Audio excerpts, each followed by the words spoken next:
warahmatullahi wabarakatuh. Selamat pagi teman-teman. Kamu lagi ya? Masih dengan edisi Daily Reflection Dr. David R. Hawkins. Baik, sebelum kita awali kelas kita pagi ini, mari kita berdoa terlebih dahulu sebagai wujud syukuran atas nikmat, rahmat, dan kepahaman dalam mengikuti kelas kita pagi ini. Berdoa silakan. A'udzubillahi minasyaitonirrajim. Bismillahirrahmanirrahim. Rabbi zidna ilma warzuqna fahma birahmatika ya arhamar rahimin. Amin. Mau Kang? Naki tes bentar ya. Oke, Bismillahirrahmanirrahim. Assalamualaikum warahmatullahi wabarakatuh. Selamat pagi ya. Kita lanjutin daily reflection kita. Ini masuk ke yang 20.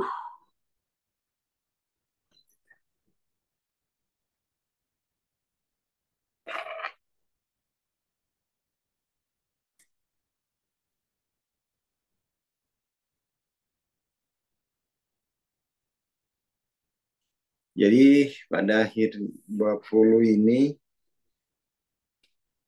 eh, sebelum kita bisa mengakui kejeniusan intrinsik dalam diri kita sendiri, maka kita sulit ini untuk mengenali kejeniusan orang lain gitu.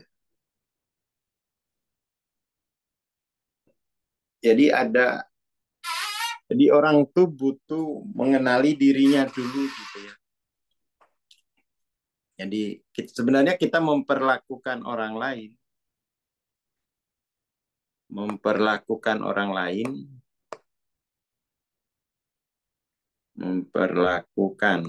orang lain seperti kita mengenali diri kita sendiri gitu. Seperti kita mengenali diri kita sendiri.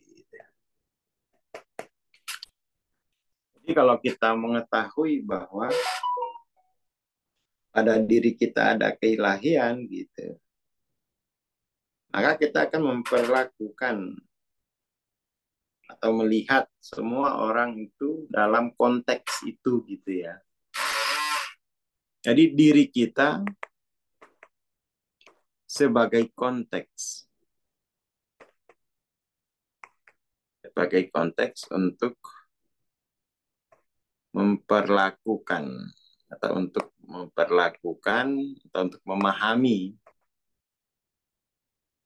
memahami seluruh manusia gitu.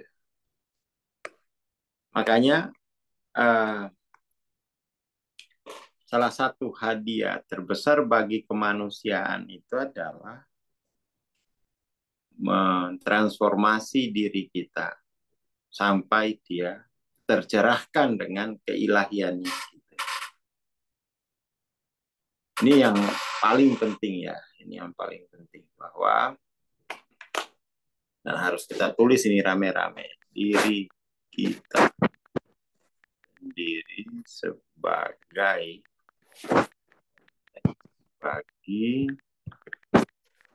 seluruh manusia.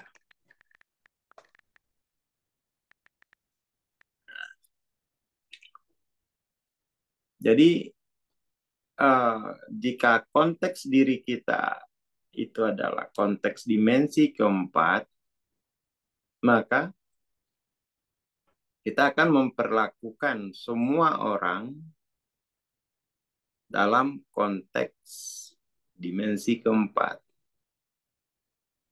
Jika diri kita konteksnya dimensi ketiga, maka kita akan memperlakukan semua orang dalam konteks itu gitu. Ini berlaku untuk keseluruhan gitu. Seperti itu. Jadi kita nggak usah pusing. Nggak usah pusing ngurus orang lain. Kita urus saja diri kita. Toh orang lain itu akan berosmosis. Akan berosmosis dalam konteks diri kita. Semua orang akan berosmosis. Atau diri dengan konteks diri kita. Bahkan seluruh alam itu akan berosmosis dengan konteks diri kita sendiri gitu. Seluruh makhluk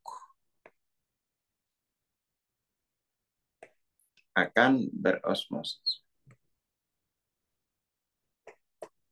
dengan konteks diri kita. Itu poinnya gitu ya. Jadi tidak perlu sibuk-sibuk dalam pengertian itu terlalu memikirkan bagaimana nasib orang, enggak. Kalau betul-betul mencintai, jika betul-betul mencintai, maka sediakan konteks. Kan gitu ya. Sediakan konteks untuk perubahan itu. Itu yang paling pokok gitu. Biasanya kan kita ngeluh kita ngeluh dengan apa namanya? Kita mengeluh dengan gimana anak-anak ini kok nggak sembuh-sembuh, perilakunya tambah hari tambah apa namanya? Tambah hari tambah kacau. Ini kok istri tambah hari tambah mahal. Tambah hari tambah mahal skincare-nya gitu. Ya, harusnya ya saling interferensi aja. Sediakan aja konteks gitu. Anak saya kok nggak sembuh-sembuh bang nakalnya. Lah itu berarti orang tuanya tidak menyediakan konteks. Atau konteks orang tua tidak cukup untuk menginterferensi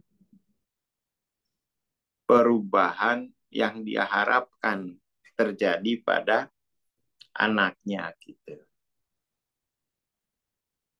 Harusnya sediakan konteksnya. Lagi pula kan anak itu ya di rumah kan. Lagi pula anak itu kan di rumah bersama orang tuanya gitu. Kok bisa kemudian anak itu terinterferensi oleh yang lain gitu. Kok bisa anak itu tidak menjadi seperti konteks kesadaran orang tuanya. Seperti itu. Itu aja sih pesannya gitu ya. Itu aja pesannya. Jadi enggak usah apa itu kita ngeluh anak saya kok ini gitu ya. Anak saya kok gak sembuh-sembuh, anak saya kok gini, anak saya kok gitu. Sediain aja konteks untuk interferensi. Sediain aja. Ada nggak konteks itu? Kalau orang tuanya saja nggak punya konteks lah, terus anaknya mau sembuh dengan apa? Ya kan? Nah, fungsi pemimpin itu kan menyediakan konteks yang akan membuat yang menghasilkan osmosis dengan semua yang ada di sekitarnya, kan gitu.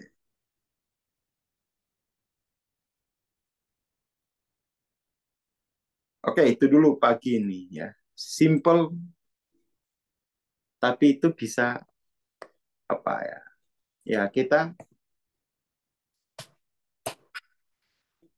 ini tuh penting gitu dalam pengertian inti gitu. Ya sebagai inti. Dan uh, ada juga bisa juga ada konfrontasi antar konteks gitu. Ada konfrontasi antar konteks.